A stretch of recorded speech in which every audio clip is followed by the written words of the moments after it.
Hello, and welcome to another episode of Solipsist Watched.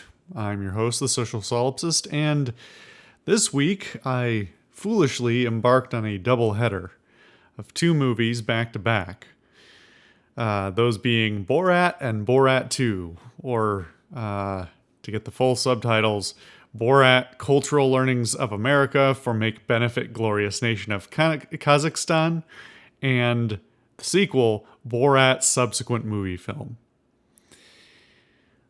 Oh man. I want to be clear right off the bat that I really didn't have much interest in watching these films. But the first one has become such a cultural touchstone that I feel I had to consume it. And the second one has such contemporary hooks in it that I figured it was probably going to find a similar, well, it was going to be culturally relevant as well. So I figured I just had to pull the trigger and do this thing. It's a mixed bag. It's a mixed bag. I guess I should say right off the bat that I don't recommend anyone watch either of these.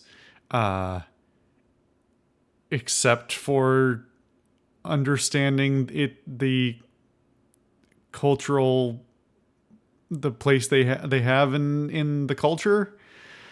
I think before we actually talk about the films themselves, I have to talk about Sacha Baron Cohen, because he's an interesting figure in his own right. And my opinion's really mixed.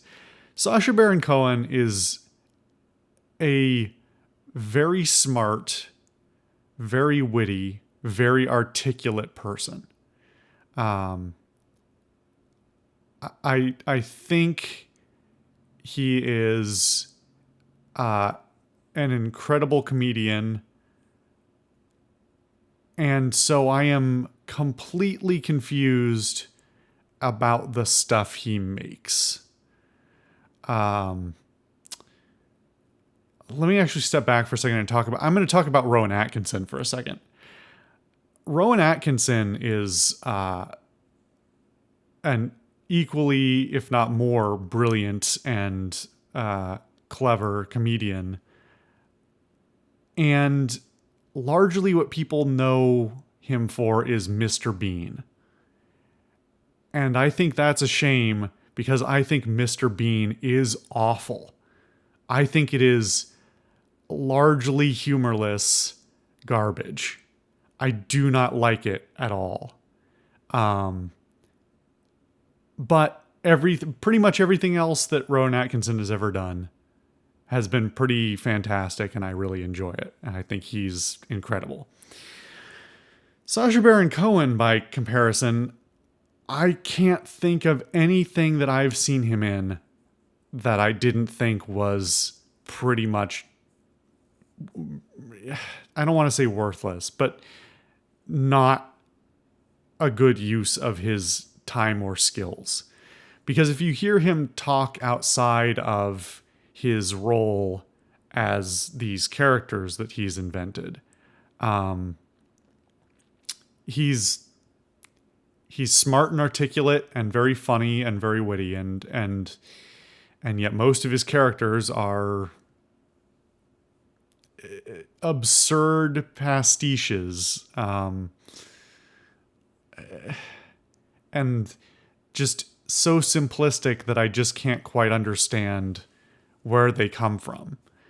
I understand it in sort of a meta sense, that sometimes the only way to break through a wall is with a sledgehammer, but you can still imbue some nuance into those things, and he largely doesn't. There are some clips from the Ali G show that I recall not entirely hating, but again, still the character at its core is reasonably one-dimensional, and not that, is mostly a blunt instrument for the comedy. So it's interesting upon reflection that I had never seen Borat because of, for like 2 years straight during my youth. It's all that like anybody in middle school was quoting, and I just never saw it. And I saw The Dictator, which is also 99% awful, with a few moments of not awful. But I just never wanted to watch Borat because I was pretty sure I knew what it was. And I was pretty much right. I pretty much had it right in my mind that it was going to be a absurd, simplistic character with, using, the violating of social taboos, and just generally being vulgar and extreme, in the name of comedy. I also watched Who is America, which is a TV show he did last year, I think, which has its moments, but is like, again, it's largely all of the characters he plays in that are the same type of like blunt instrument for comedy. And I even admire what he's trying to do with most of his comedy, which is to satirize the absurdity of just either weird sections or the entirety of like various Western cultures and Western attitudes. I think that's a laudable goal. I just don't understand why he does it this way. So Borat 1. Whoa. Man, this says that my media server software says it's 83 minutes long, and it does not feel 83 minutes long. It feels 2.5 hours long. It just drags. I'm not going to bother talking about the plot or the cinematography or any of the things I would normally talk about with a lot of other films, because they're just not worth, like, there's nothing there. There's no style, there's no plot, there's very little in the way of characters. Again, Borat is there mostly as a blunt instrument to highlight the absurdities of, especially like conservative viewpoints in the United States.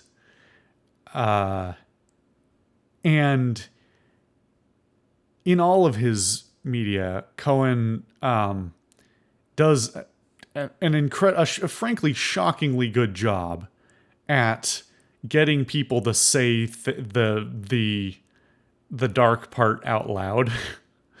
Like getting mean-spirited or hateful or wrong-headed, or whatever terms you want to use, people to say horrible, ugly things out loud.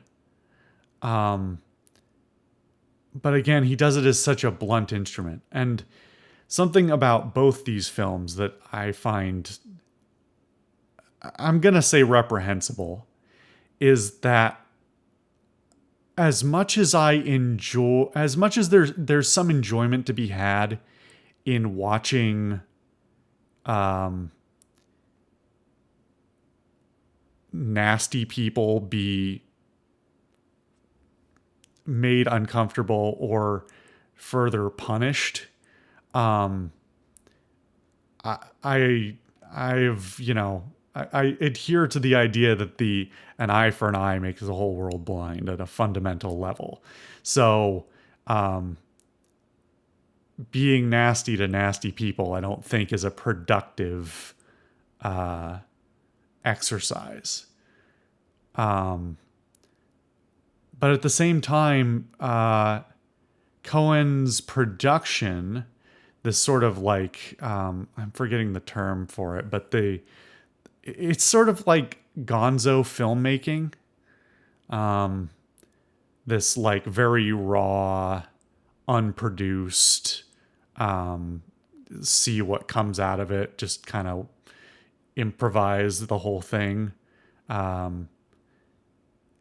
It leaves a path of destruction in its wake. Whether in both literal and figurative senses. I don't like the idea of causing people mental anguish or physical anguish, even if they quote unquote deserve it. And there are some cases where, whether through property destruction or, social disruption or whatever, there are lasting effects for that. And I don't like that. It's the same flavor of stuff to me as like prank videos, which is just kind of gross and cruel to me, regardless of who the target is. And it strikes me that the same things could be accomplished in a more nuanced and effective way and without leaving that, trail of destruction in your wake.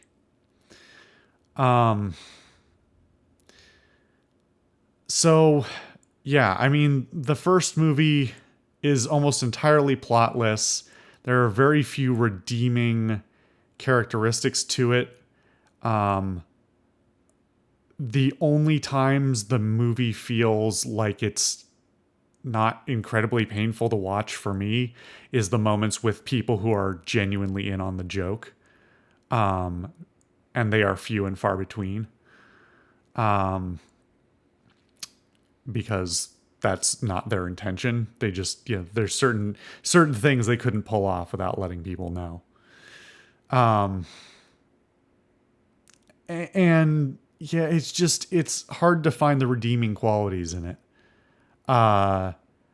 The only times I laughed over the course of the entire movie were the sort of like wry laughter or sucking air in through your teeth type of thing, where it's laughing at the absurdity of the thing in a meta sense rather than at the gags or the jokes themselves.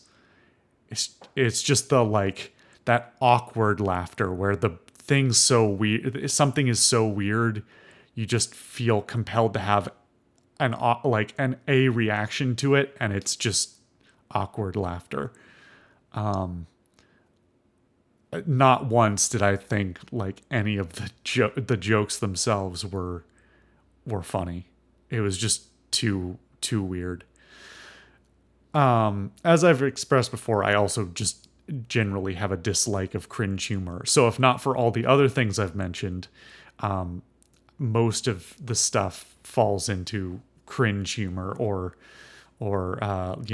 whatever version of lowbrow, scatological or sexual humor.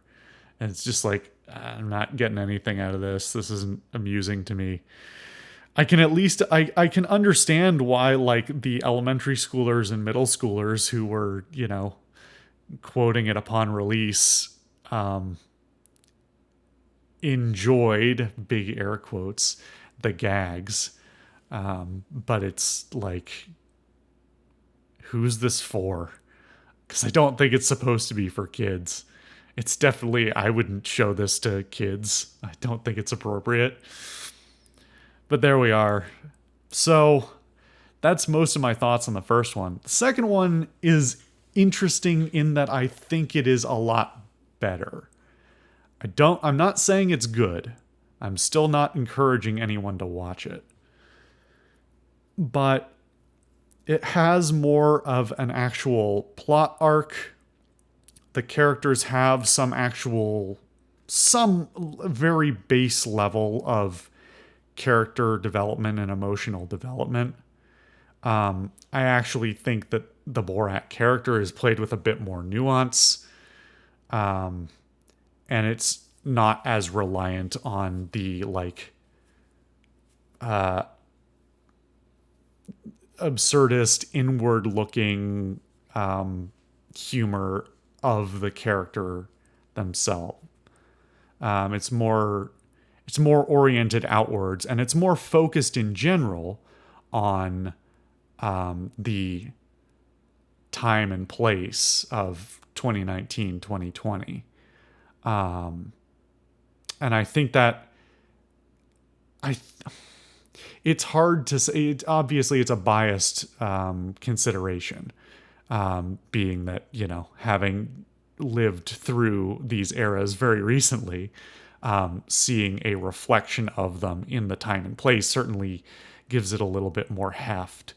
But even if that were not the case, having the first movie really have just a series of unconnected, absurd scenes versus the second one, which has both the plot of sorts to tie it together and more of a specific focus in the targets of the comedy, makes it hold together a lot better. And it lands on a not awful ending. Like, again, it's not good, but it's better.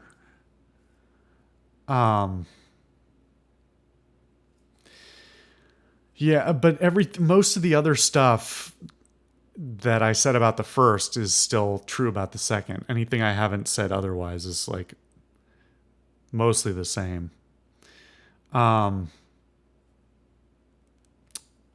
Yeah. Yeah, it's just I'm just kind of blown away by it, because I feel like Cohen's intentions are in the right place. And it's not the responsibility of comedy to teach anyone anything, or to educate, or to be, tasteful, or responsible in its own right, or anything like that. I just feel like he has the capability of making something better. And that's what confuses me most. Yeah.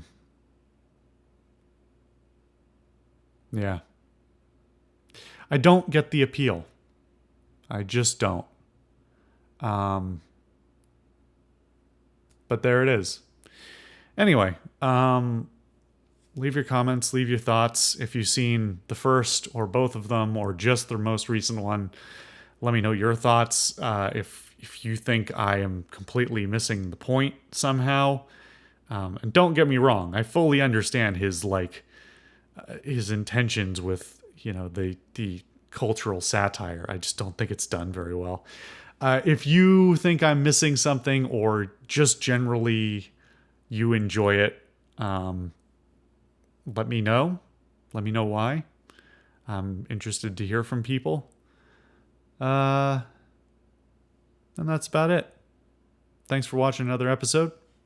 I'll see you guys next time.